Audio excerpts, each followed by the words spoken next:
Thank you very much, Professor Kevin Chikaurama, Chief Economist and the bank's Vice President for Economic Governance and Knowledge Management. Let's give him a round of applause, please.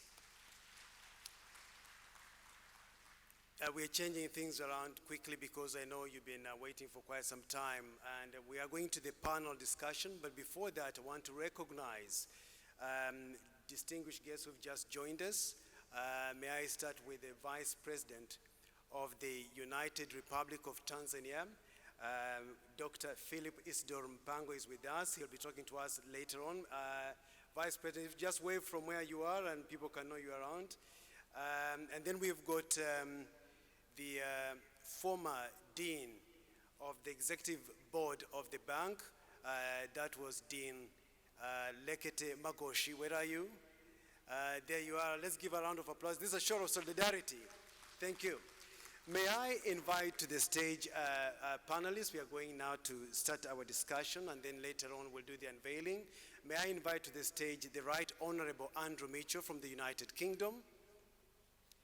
Please, a round of applause for Right Honorable Andrew Mitchell. Is the Minister of State for Development and Africa for the United Kingdom. May I invite to the stage Christoph Boris, Deputy Director of Multilateral Financial Affairs and Treasury Development.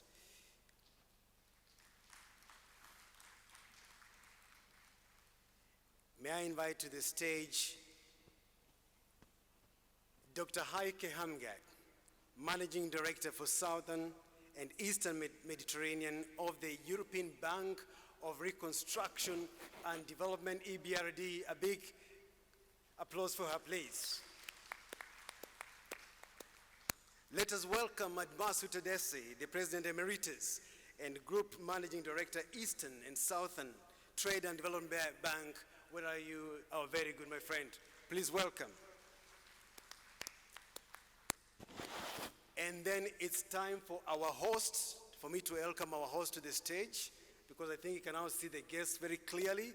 Let us join me in welcoming the Governor of the Central Bank of Egypt and the African Development Bank's Governor for Egypt as well, His Excellency, Mr. Hassan Abdallah, who is our host.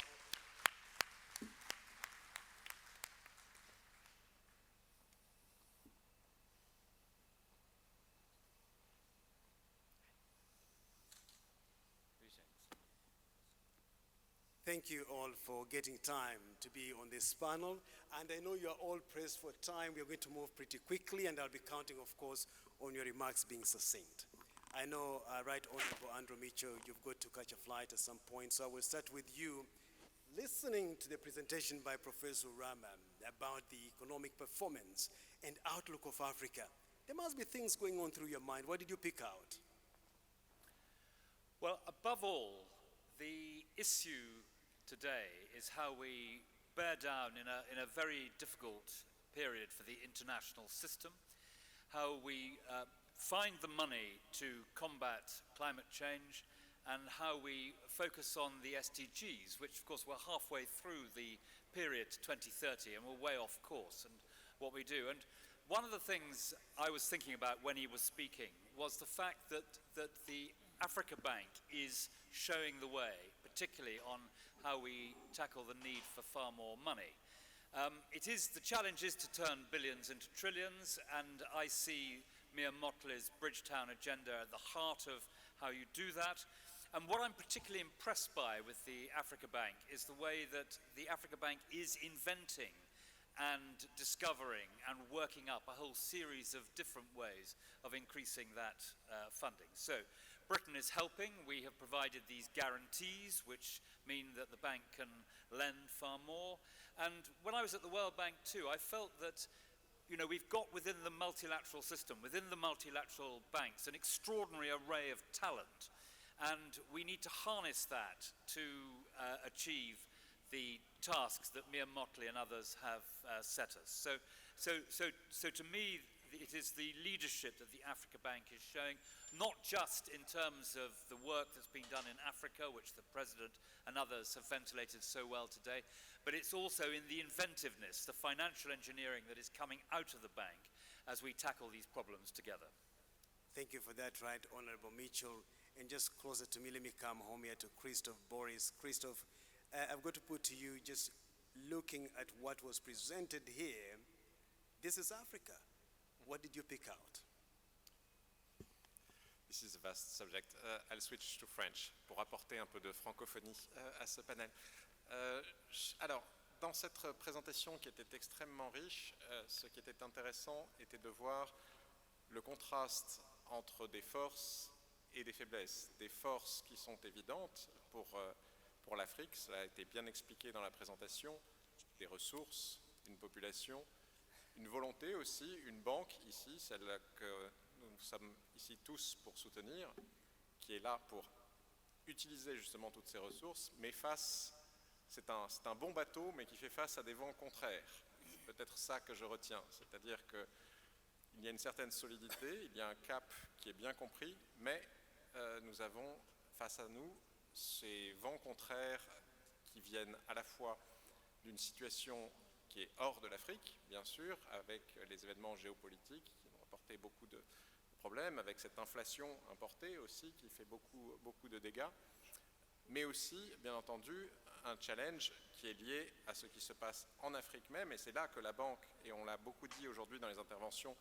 qui est un lieu de savoir, un lieu aussi d'apport de théorie sur les réformes, d'aide à ceux qui réforment et ceux qui vont de l'avant en Afrique peut jouer un rôle, puisque une fois de plus, tout ce qui pourra solidifier l'Afrique de l'intérieur et par elle-même aidera justement à résister à ce contexte qui n'est pas facile.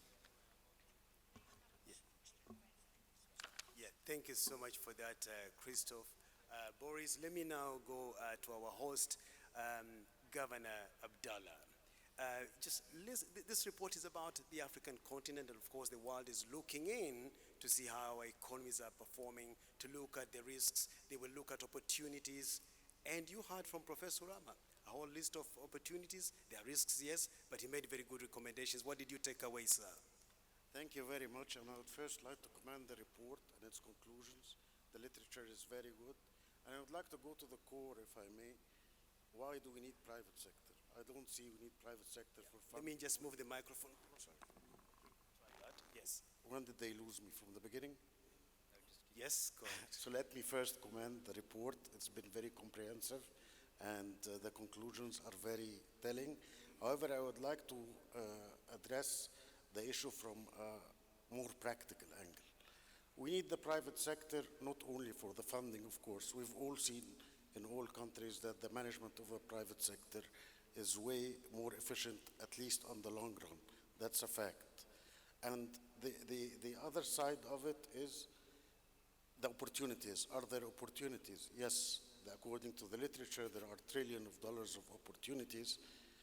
Third issue, is Africa well positioned? Yes, Africa is very well positioned with opportunities, and not only opportunities, with a competitive edge of the resources, of the human capital, and more important, which is just bluntly that top-bottom approach makes it easier to approach.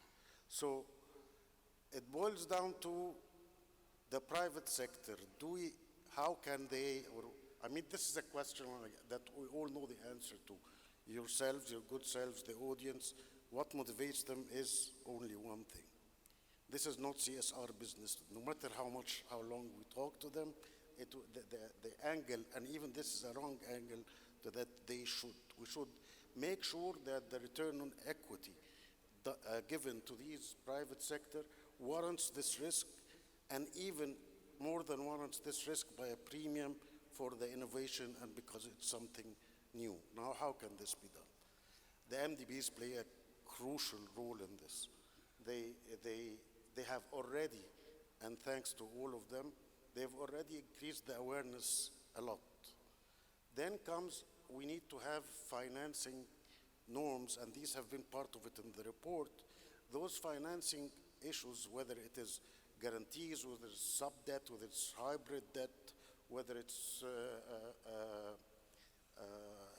concessional financing, all this long-term offtakes, all this have to be packaged and ready so that the return on equity warrants. We never told the private sector go do food chains. So the issue and the angle that I want to put is that our focus should be on mitigating these risks and practically coming up with packages that would be implementable in different countries or in different continents, and those packages would allow proper financing and proper return on equity.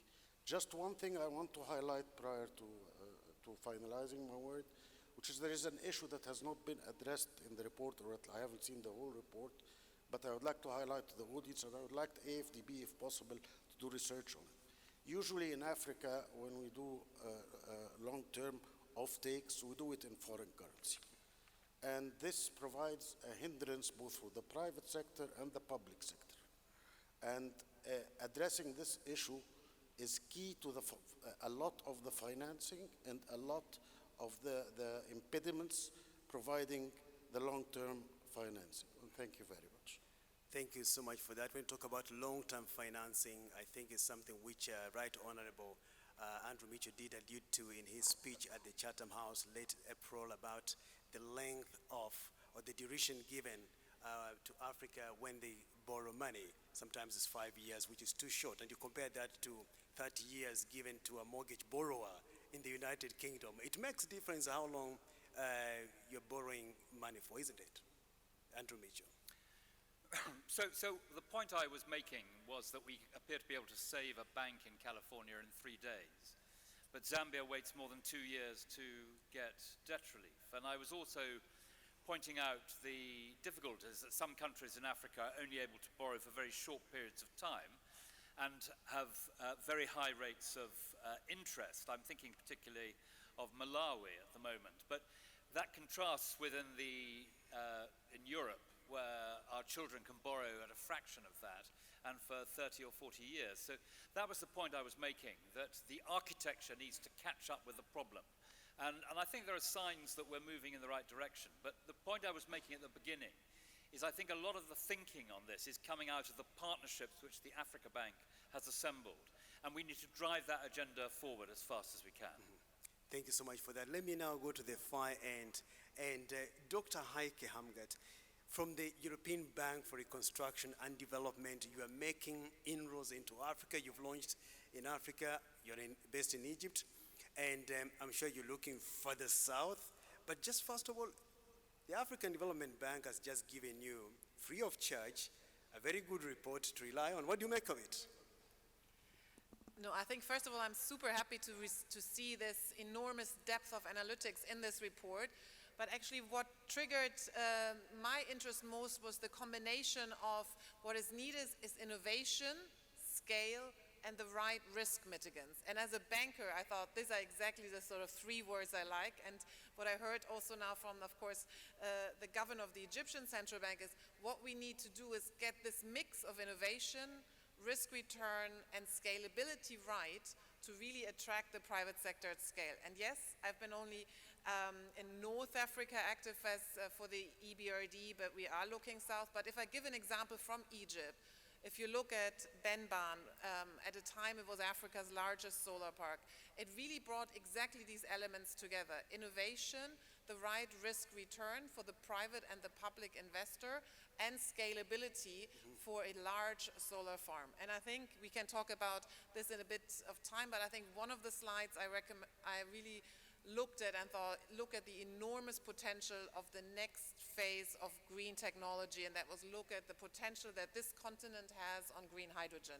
There was this slide where you could really see the enormous potential, and there again, it's an opportunity together with all the partners and on the leadership of the African Development Bank to look at how can all these things come together for harvesting this new potential of green energy that will be also the future for decarbonization, not this continent, but actually the world. And those opportunities and potential run into trillions of dollars, as we saw. Let me come to your neighbor here, Admas Utedase from the Trade and Development Bank. The report, as you saw, does it tally with your own assessment of Africa's economic performance? Well, it certainly does, but what it highlights, I think, in a very welcome way is the resilience that we keep talking about in the African context. Despite multiplicity of shocks, we're still able to generate real GDP growth that is above the global average without having all the stimuluses and all these amazing safety nets that you see the rest of the world enjoying. So I think resilience has been highlighted very nicely, but what I also found very interesting is the scope to leverage natural capital. And for this report to be highlighting that in Sharm el-Sheikh, where COP27 took place, I think is very timely, because we often talk in international development finance circles about leveraging the private sector. We talk about leveraging many things. I don't think I've heard the phrase leveraging natural capital in the same way the report has made out today. So I applaud the ADB for that. Yeah, and that is one of the recommendations that Professor Rama left us with. Later on, I'll be coming to you and Dr. Hamgat for a bit of a ding-dong there. We promised each other on that one. But let me just come back to Right Honorable Andrew Mitchell. Towards the end of April, while delivering a speech at the Chatham House in London, you said this: "Today, we commit to persuading more of our fellow citizens that international development is core to our own national interests as well as the right thing to do." How exactly did you persuade them? Well, it's a very interesting, though somewhat United Kingdom-centric debate, but we have in the United Kingdom a sort of 50-50 view. 50% of the population believe that money should be spent on their schools and their hospitals and so forth first, and are less willing to see us spend money on international development, and 50% of the population think to a greater or lesser extent that this is an extremely good spend, that it's the right thing to do, and to a lesser extent they appreciate that it's in our national interest. And the point I was making in that speech at Chatham House was that we need in Britain to move the dial. People like me need to try and win an argument we haven't yet won, that moves the dial to 70-30, 70% of people supporting strongly international development and only 30% against. And that, you know, it has gone up in the past, it's gone down a bit, and my job, and also the job of the new structure inside the Foreign Office in Britain, is to drive it up within 10 years to 70-30, and that's what we're intent on doing. And given that in the past Britain has put its shoulder to the wheel and done a lot of the leadership on international development, that's an accolade I want to win back. But I think that in order for Britain to really help and do what is required, I think it needs to move our domestic population to a better place as well. And so that's what I was talking about. And I think we have a very clear plan now to how to build that support. And with that support, of course, comes the better position on funding and so forth, which we all want to see. Yeah, and I don't want to lose this opportunity. I've got to ask you about the Africa-UK summit you're planning for next year.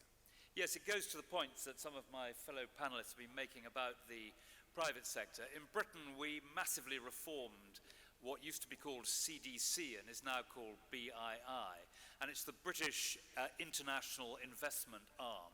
And it's investing billions of pounds across Africa. It's probably true to say that its investments, directly and indirectly, employ something like 1 million people. And they've paid over the last 5 years something like $10 billion of tax. Now, we want to make sure through this UK-Africa Investment Summit, which will be chaired by our Prime Minister next April, that we do everything we can to boost trade, investment and jobs throughout Africa, and that we boost trade with our own country, from our own country, driving up living standards. And that's why the Prime Minister has invited African leaders and businessmen to come to, and women to come to Britain next April. And the last time we did this, billions of dollars of investment flowed from it, a huge number of deals across Africa, and a very large number of jobs were generated. So that's the aim next April, and thank you very much for giving me the opportunity of mentioning it today. Yes, and I know that is in April next year, but before that, we've got another summit in Paris. I think, Christophe, you're going to have there a summit for a new global financial pact. What does that mean? Alors, ce que ça veut dire, c'est essentiellement de changer de logique. Je crois que ce qu'a souhaité présenter le président Macron quand il a lancé l'idée de ce sommet, c'était justement de dépasser certaines oppositions qui sont stériles et qui nous font perdre à la fois du temps et des opportunités. L'opposition entre le développement et les biens publics mondiaux, par exemple. L'opposition entre comme vient de le dire le ministre Mitchell, entre ce qui est bon pour la population dans certains pays et ce qui est bon dans les autres. Je crois que si le Covid a démontré quelque chose, c'est qu'un problème de pandémie, par exemple, pouvait nous concerner tous. Et pour le climat, bien entendu, nous le savons aussi. Donc la logique de ce sommet, derrière cela, c'est justement de rassembler tout le monde et d'avoir à la fois le public, le privé, des gens de différentes catégories de pays ou se revendiquant comme tels, des gens qui représentent aussi des philanthropies, des académiques, mettre tout le monde autour de la table et essayer de dégager quelques principes simples et qui nous rassemblent pour développer justement le financement à la fois du développement et des biens publics mondiaux. Alors ça passe par du travail préparatoire et je remercie ici volontiers le président Adesina pour le fait que d'abord il sera bien entendu un participant important du sommet, mais aussi les équipes de la banque ont beaucoup contribué aux travaux préparatoires du sommet. Et justement, c'est l'idée d'avoir les contributions et toutes les innovations qui viennent de ces différents acteurs, de les confronter, de regarder ce qui plaît à tous et d'avoir aussi des coalitions qui se créent. C'est un peu ce qui se fait dans le cadre de la COP, mais on l'a bien vu à la COP, malheureusement, il y a eu aussi des oppositions assez fortes entre groupes de pays. Là, l'idée, c'est d'avoir, si on peut dire, un agenda positif qui nous rassemble sur ces sujets et qui puisse faire des annonces relativement précises, par exemple sur la mobilisation du secteur privé, mais pas seulement. Thank you. Thank you so much for that, Christophe. And as you were mentioning, Dr. Deshina, the president of the African Development Bank, he walked in a short while ago. We'll be hearing from him shortly. But now this is the moment I really wanted to introduce a bit of a different tack to this discussion. I want to hand over the microphone. We've got you as Dr. Heike, but I want to hand over my role to you briefly for 2 minutes with your neighbor. Go on.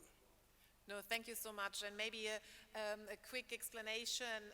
We just had our global annual meeting of the EBRD last week in Samarkand, and there was a tremendously important decision made, and namely our shareholders, some of them are sitting around this table, decided that approved the expansion of the EBRD to sub-Saharan Africa. So I couldn't be at a better place than being here in Sharm el-Sheikh at the African Development Bank annual meeting, who's been such a great partner in North Africa and such a great partner in this journey, and sharing with you this enormous decision that our shareholders took.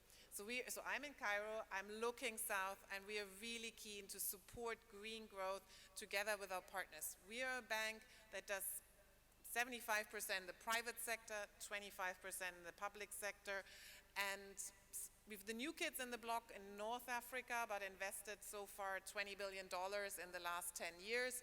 So we want to see where can we work together with the African Development Bank, where can we complement everyone that's there, and where can we help accelerating growth, green growth in Africa. And I couldn't think of a better panel and a better neighbor to ask this question. So what would your advice be? Well, first of all, I'd like to express my happiness that your footsteps in North Africa are moving southwards. I had heard you had arrived on the continent, but was waiting to see you where I am in Kenya and in southern Africa as well. In a nutshell, I think clearly the development region of Africa has many financing gaps. We heard from AFDB on the climate financing gaps. We often hear about infrastructure financing gaps. For those that haven't heard the numbers in the trade finance space, it's over $100 billion per annum.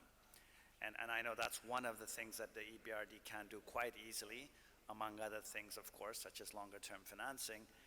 And here I think there's a huge opportunity for you to come in and very quickly step into that segment of the financing landscape and provide much needed support to banks and financial institutions who really need credit enhancement in order to issue letters of credit and trade with the rest of the world.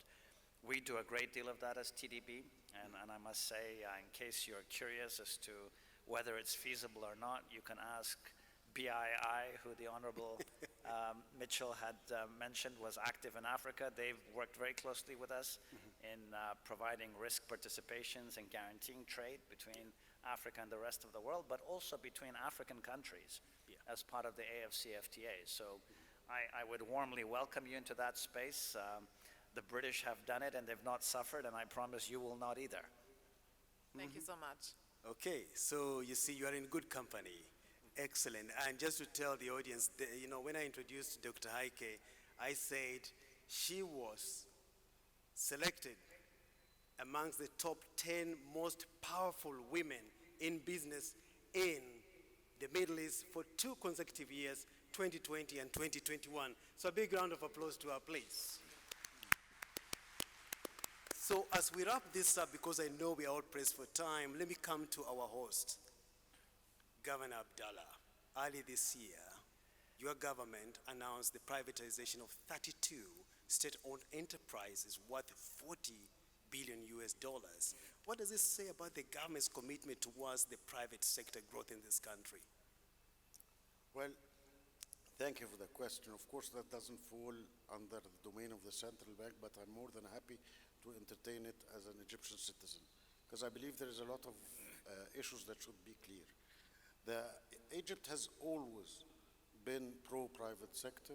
The private sector has always been strong, with ratios going at sometimes up to 70 and 80% of GDP. Then we had some incidents in 2011 which have resulted in the private sector being reluctant to put extra investments, and the country needed a lot of investments. That made a shift for the last years. What I'm confident of now is it's not only about the 32 companies. There is a whole very focused program, and I believe that the market will be pleasantly surprised by the pace and, more important, the process from now on. So I understand from my coordination with the government that they are working strongly and diligently in order to have a transparent, clear process and to have the private sector being more than welcome into the country. Thank you. And I think your message is cut across loud and clear. Ladies and gentlemen, I know we are pressed for time. Let's give a round of applause to our panel, beginning with Dr. Hamget, Administrator Desi from Trade and Development Bank, our governor, our host, Governor Abdallah, Right Honorable Andrew Mitchell from the United Kingdom, and Christopher Boris from France. A big round of applause for them as well. Okay. So this is what we're going to do. I'm going to ask my guests to go back and take their seats, and I will go back to the podium to welcome the President of the African Development Bank Group, Dr. Akiumi Adeshina, to deliver his speech. Thank you, but I will let our guests go down first.